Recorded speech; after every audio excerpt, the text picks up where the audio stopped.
much. Good evening to everyone who has found time and interest to be here tonight. For me, this room is filled with some nostalgic flashbacks. I've been here many, many times, always in connection with Yehuda Elkanah and his activities here. So in a sense, I would like to dedicate this evening to his memory. The theme of this evening is the cunning of uncertainty, as you have heard. And I want to start with what we all recognize, namely our craving for certainty. If we go back in archaeology, some of the earliest findings we have are, for instance, oracle bones in China, some 1,500 years before Christ.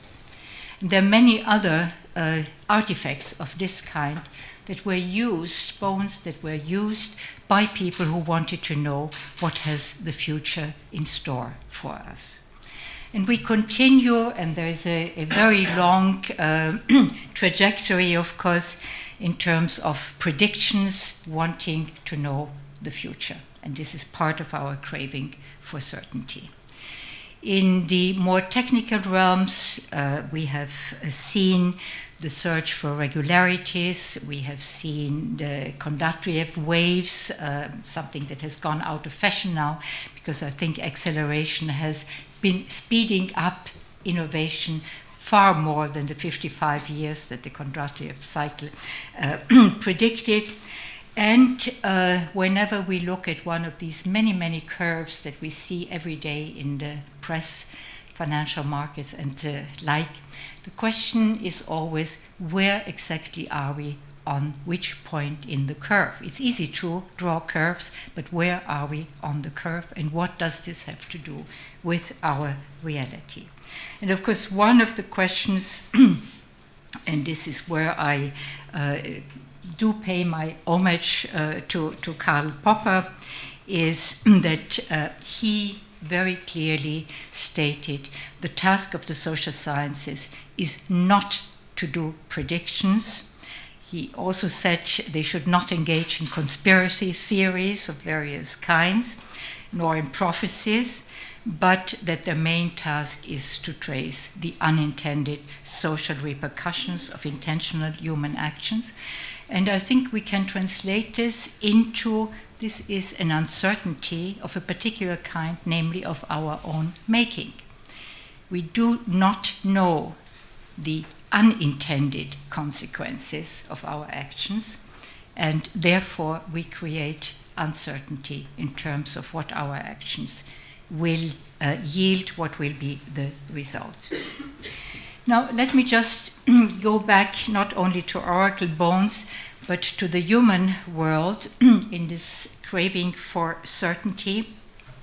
And there is, of course, one of the many historical trajectories that tells us how societies have been able to make the jump, or if you want, the transition from believing in fate, destiny, being predetermined, fate and the future being written only to be revealed.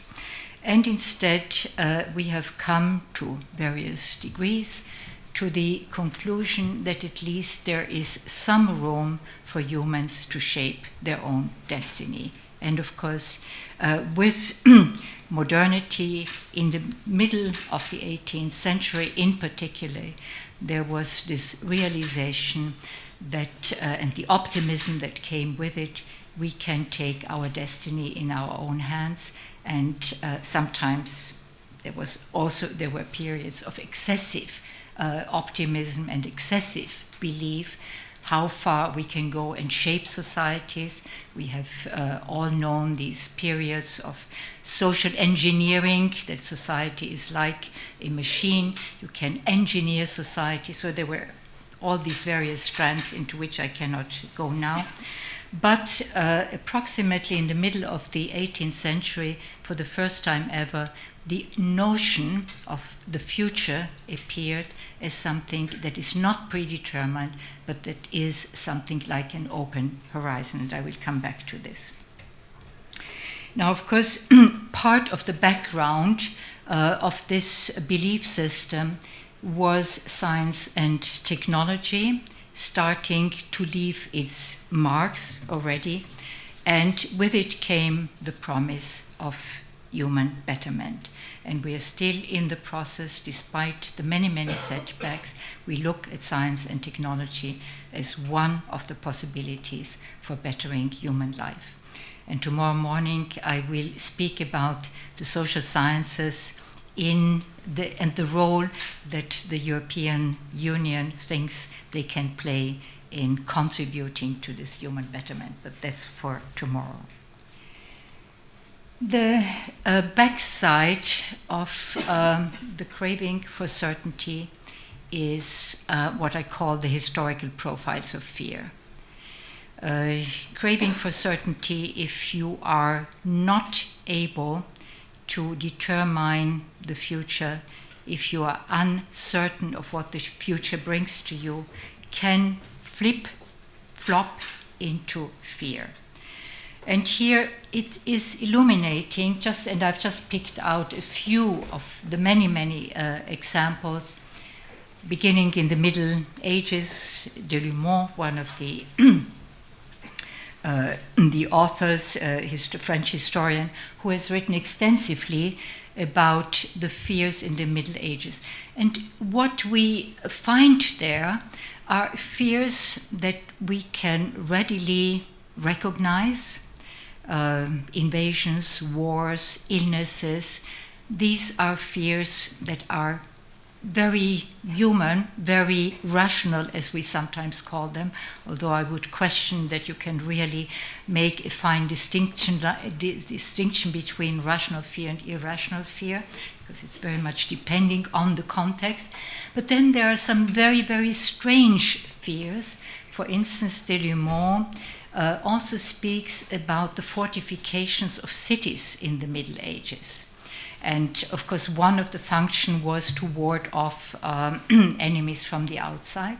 But then he also spoke about transferring cemeteries from inside the city to outside the city walls.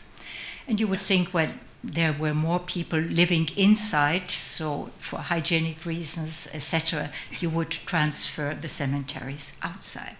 But Delumeau, and he has lots of sources to tell us, no, this was not the main reason.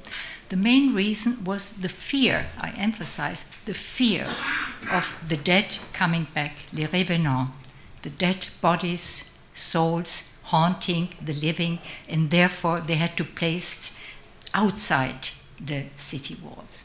So this is something that we find difficult today to understand. Of course, you can always go back to history and try to immerse yourself, but it's just one of these many examples that some of the fears are familiar, others we find somewhat strange or utterly strange. Barbara Tuchman's book, probably several of you may know it. One figure in her book is a French nobleman, and the kind of volatility of this 14th century also for the nobility, not just the peasants that, one day they could feast, the other day they had nothing to eat and would starve. But she describes how this nobleman one day is hosted in the court, and the next day he may end up in prison, just like this. And it's this kind of volatility that, of course, left its traces not only on the psyche, but also on social institutions. And Keith Thomas, very great historian, in his book on religion and the decline of magic in England, he shows in particular how many of the superstitious practices, as we would call them today, were pushed aside by improvements, material improvements.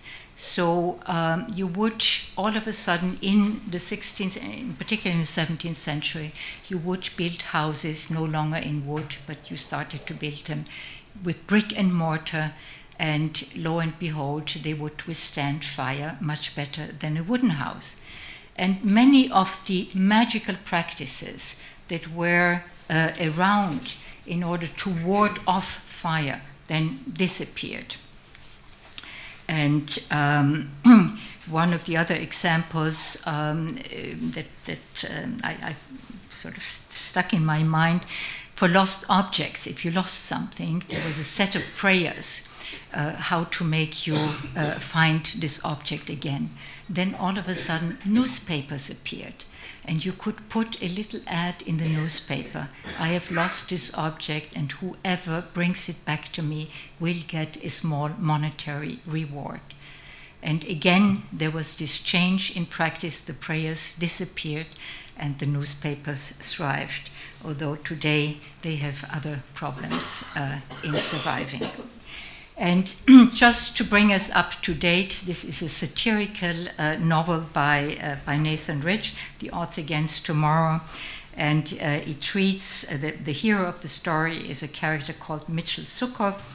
And he works for a firm which is called Future World. And this firm sells fear.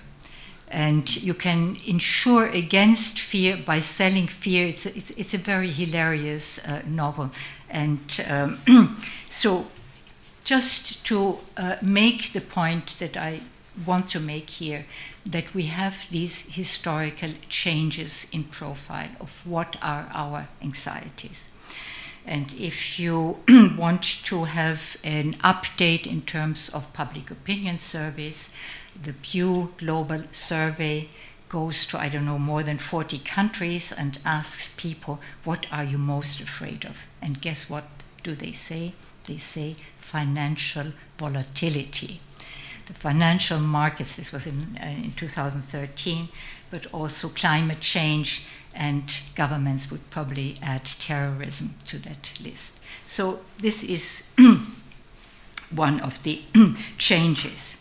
But it's not only the fears that change, it's also the ideas that we make of the future. And I mentioned already in the 18th century, this is Reinhard Koselleck, who spoke about Sattelzeit, difficult to translate, but it's find it a well-chosen term. In the middle of the 18th century, all of a sudden, this gap appeared, this tension between what people had experienced and their expectations, their aspirations for a future. And this was very much stabilized by the belief in progress. And here the important word is belief in the idea of progress, because at that time, the technological advances and scientific advances were still to come.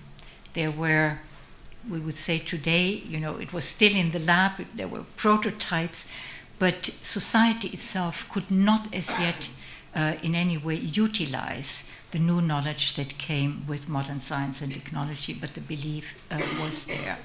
And later, Joel Mokyr, the economic historian, in his book about the enlightened economy, he goes back to this idea about the belief that very much was also part of the Industrial Revolution in England, the enlightened economy, together with changes that were made in institutions. Now, let's pause for a moment and think of what is our notion of the future today. And a couple of years ago, I was invited by the Volkswagen Foundation, who had financed way back in 1972 the Club of Rome study that was translated into, The Limits of Growth was the title, and it was translated into I don't know how many languages, and millions of copies sold, and it made a real impact. And the Volkswagen Foundation had a celebration of funding this project, and they asked me to look at the peer review process at that time, which is an interesting experience that with the benefit of hindsight, you can go back and look, well, what did the peers at that time think about it? Now, you may be amazed, I was not so amazed. The people who were positive about the project and said, yes, you must fund it, they were all natural scientists. And the people who were against it were, I'm sorry to say, the political scientists. But the Volkswagen Foundation went along, they financed it, but I was starting to reread the book. And I was struck by the very different conception of the future that comes through. Now, of course, the purpose was to say, part of the fascination was they used the computer model, Meadows and his co-workers. They used the computer model, and this was the first time that a computer model was used to make any kind of predictions, what would happen if, and people were just fascinated by it. But the purpose was to say, look, this is the future you're going to have unless you start to take environmental concerns seriously, unless you start to be much more thoughtful, caring about natural resources, etc., etc. But there was this kind of certainty in believing, we can characterize the future even if we don't want it. So it's a sort of negative view of the future, something to be avoided. But there was this certainty. And I think today we have, first of all, we cannot speak about the future in the singular. We have to speak about futures in the plural. And we realize how much it has become fragile in many dimensions, volatile, and in a sense, I think it has become an extended present. We don't have these visions anymore, for better or worse, we don't have it. And we sort of look ahead, but it's sort of from where we stand, we extend the present a bit, and then it becomes too volatile, too fragile, and it just breaks off. Now, let me, these are other, on the psychological side, studies that also show that young people in particular, there is this Minnesota multiphasic personality inventory that keeps going since the 30s, asking college students what they make of the future, etc. There also you see this loss of sense of control of your own life and so on. So let me now move to my next point, which has to do with risk and uncertainty. And here I go back to an economist who wrote in the 20s, and this is Frank Knight, an American economist, and he was the first one to very clearly make a distinction between risk and uncertainty. He was thinking and writing as an economist. But he said uncertainty, the outcome is governed by probability distributions that are not known. While risk, you as the risk taker, probably you do not know the outcome, but the probability distribution is known. And the reason why you enter the risk, and this is the old meaning of risk as it came up in the 13th century in the maritime trade in the Mediterranean, when people were sending their wares across the sea, knowing the many things, pirates and storms, etc., whether the wares would arrive. Nevertheless, if you managed to get them through, you would have an enormous financial benefit by being able to sell them. And I think in some way we have lost this original meaning of risk, that you are making a bet on the future. You are saying, I am willing to put this up as for take. I know it can be a positive outcome or a negative outcome. And instead, I think we have been moving towards mixing up and confusing risk with danger. When we speak about technological risk, very often what people understand by it is not a careful or not so careful, spontaneous way of weighing benefits and what you may lose, but rather a confusion with danger, which is harmful. And with risk, there can be a positive outcome and there can be a negative outcome. In danger, the probability is very high that it will be harmful. And of course, one of the great social innovations in modern times was insurance as a way of guarding against risk. Social insurance that took on an enormous importance as an answer to the risks that came with the Industrial Revolution, how to insure people against the risks of illness, unemployment, work accidents, etc., etc. And again, this is another big history of insurance that François Ewald and others have been writing about. Now, probably you all know the book by Ulrich Beck, The Risk Society, and I think it's a misnomer. He should have called it the Danger Society, because for him, he speaks about the invisibility of radioactivity in the harm that it creates as a risk, whereas I think what he actually means is the danger, and that a reversal took place here. And since then, we have seen various kinds of social movements that participate in a societal risk dialogue. This is a big topic, of course, when we speak about science and society relations. How are modern societies, how are governments, how are citizens that are claiming for more participation in decision-making, etc. How can they be involved in risk? And what we see here is different waves of risk discourse that partly overlap, partly, as with social movements, you have new topics coming up, others residing. So, but again, in much of this, there is this confusion between risk and danger. And since 2008, we can say we should really speak about the financial risk society, and maybe this is also a financial danger society.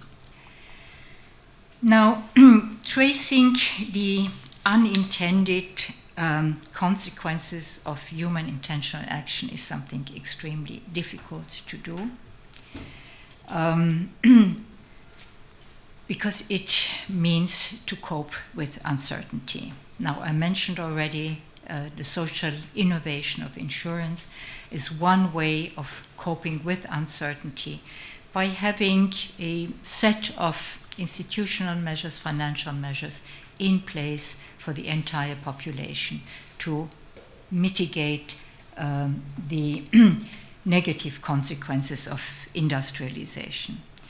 And today, if you look at one of the latest books by Peter Hall and Michelle Lamont, it's a co-authored book about social resilience, and social resilience as a way in which groups try to sustain their well-being in the face of challenges. And she looks at the different practices. How do people, very different societies, it's a comparative study also, come up and cope with what they see to be the uncertainties that threaten them in different ways. And of course, we could go into the impact of neoliberalism and new public management, how the shift towards, and the political significance, how this means shifting in scale from local, national, to a global scale in addition, where many more decisions are taken now that have their impact then back on the local or on the national scale, and also the individualization of risk.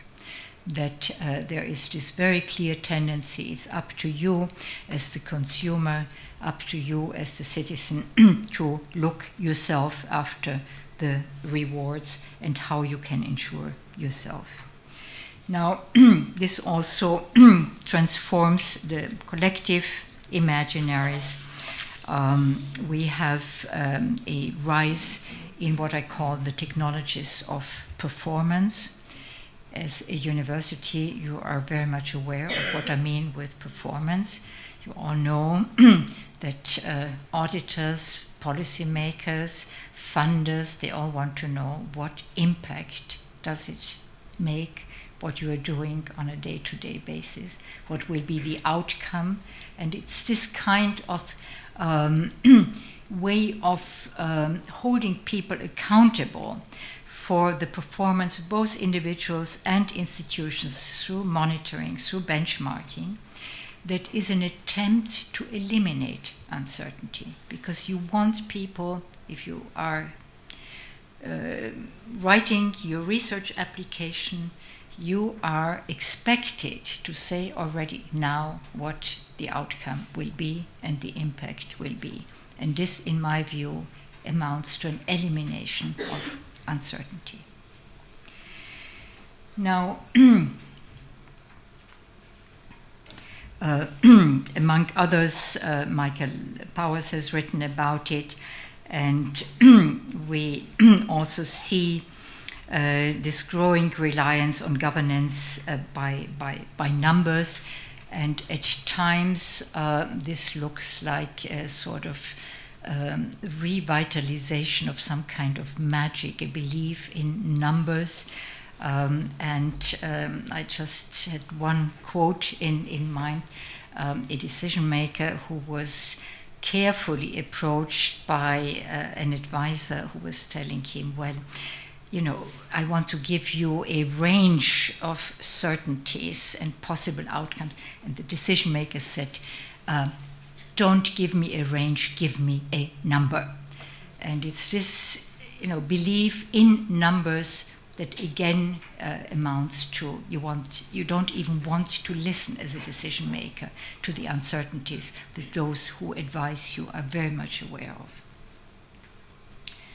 So let's now look to the positive side of uncertainty, and this is one of the messages I want to convey here, and this is why I call it the cunning of uncertainty.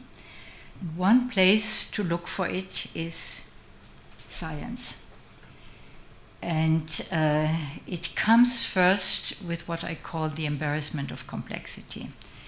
In today's world, we all feel that complexity is on the rise. We see that the many systems at a global level are interacting. Whatever problem you touch upon, you see it's connected with other issues. And again, tomorrow we can discuss it during the seminar when we speak about the grand challenges. They are a kind of mirror image of this growing complexity, and we try very inadequately, I think, trying to understand how can we cope with this complexity. And complexity has, above all, one characteristic, namely that it is driven and it's to be characterized by what the mathematicians and the complex modelers call non-linear dynamics. There are feedback loops. There are no simple cause-effect relations where you can pin down and say, if I alter this cause, I will get another effect. And it is this kind of complexity which is characteristic of open and evolving systems. And of course, it's also related to the future as not being determined by the past, although we recognize past dependency, this is what history is partly about, are important, but there is no deterministic way of moving from the past to the present or to the future. And science And here, I think we have to be very much aware, again, of a bit of history from the science as being forbidden knowledge. The libido scientia was for a long time considered by the church something to be avoided because you wanted to know more than you were supposed to know. And especially in the 17th century, with the rise of what we call the Baconian project, modern science, but modern science also very much set up in order to provide human betterment for the future. The rise of the experimental method, again, where you try to deal with uncertainty by setting up an experiment. Not all experiments are like that, but you do have the so-called crucial experiment where the answer is a yes or no to your question. And this is part of this driving force. And all this wanting to know, the curiosity that is driving fundamental science, all this is related to the inherent uncertainty of research in the genuine sense of the word. You do not know as yet what the outcome will be. You're driven by curiosity. You have a sense of direction, but you do not know the outcome. And I think and I hope that this is what we have funded through the ERC. Social sciences and humanities do not always see it in the same way, but I think there are a number of similarities. Also in that sense, the most exciting work is where you do not know as yet what will be the outcome. It's a journey, it's a process, and you have certain tools, you have certain methods, you are driven by question. The better your question, the more exciting it is. But you do not know as yet the outcome. And uncertainty is not just a feature of fundamental research, it's also a feature of innovation, which is very often not seen. Innovation is a very, very uncertain process. And if I hear politicians speaking about innovation as job creation, etc., I think they're way off the mark in not recognizing was, of course, Joseph Schumpeter knew more than 100 years ago the creative destruction, the double-bladed sword that he spoke about. So from this, I claim that science thrives at the cusp of uncertainty, because in science, whatever knowledge we call certain, it is only a temporary certainty. Can be replaced, it is being replaced. Now, we are not saying that this is very often happening, that you have a complete reversal of what was believed before, but as Thomas Kuhn pointed out with his scientific revolutions, these dramatic changes happen, but above all, we know that there is new knowledge that is superseding, correcting, building on a knowledge that we already have. And therefore, the certainty is only a temporary certainty. And the role of critical thinking, of course, is very important. We need a corrective. This is peer review, but especially in the natural sciences, and again, I tend to think this happens also in the social sciences and in the humanity, is something called serendipity. Serendipity is a very powerful ally in every researcher's life. Namely, you discover something that you have not been looking for, and you are clever enough to realize its importance. And this can be something that you find in a historical archive. It can be putting together two observations that have been around for a long time. All of a sudden you say, well, these two things fit together. This is serendipity. But you have to recognize it, and you have to take it into your research. And again, I think this is a way of cunning of uncertainty. I will speed up a bit because I think I may have been talking a bit too long. Another way in which other cunnings of uncertainty I think an important source of the cunning of uncertainty are errors. Errors. And there is an interesting book by James March, the organizational sociologist, and he asked a very simple question. Why do successful firms innovate? When all the empirical evidence says if you are a successful firm or a successful university like CEU, you should just continue to do the same thing that has brought you success. And nevertheless, the successful firms innovate.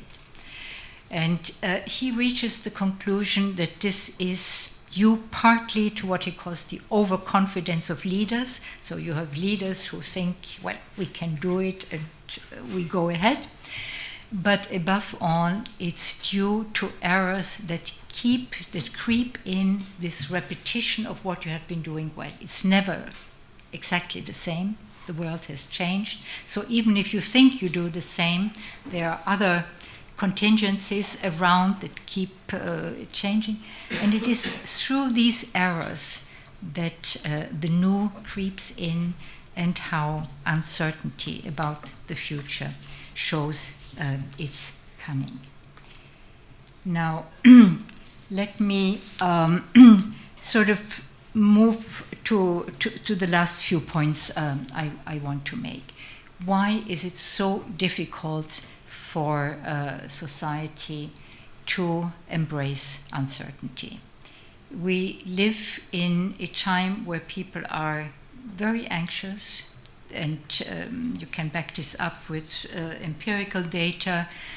People are afraid now. There are waves, but there is this sense, we don't dare, if you compare it with the kind of optimism you had in the 70s, now people can say these were exceptional decades, and you can cite many reasons why this is the case. But there is this enormous reluctance really to see also that uncertainty is part of life. There is the cunning of uncertainty.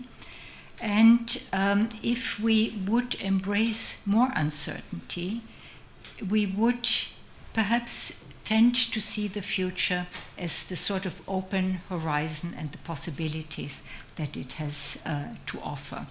Culture of learning from mistakes is connected to errors, is of course one important part of it. To see that innovation is inherently uncertain, but it also lets you do things that you were never dreaming of doing and finding things that you were never dreaming of finding. And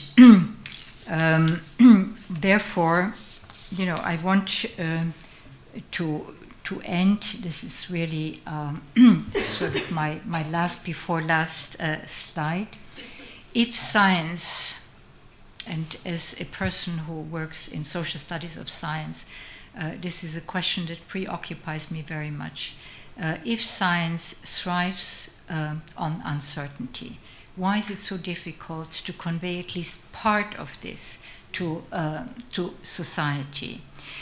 Why is it so difficult to see also the positive sides of it, embracing contradictions?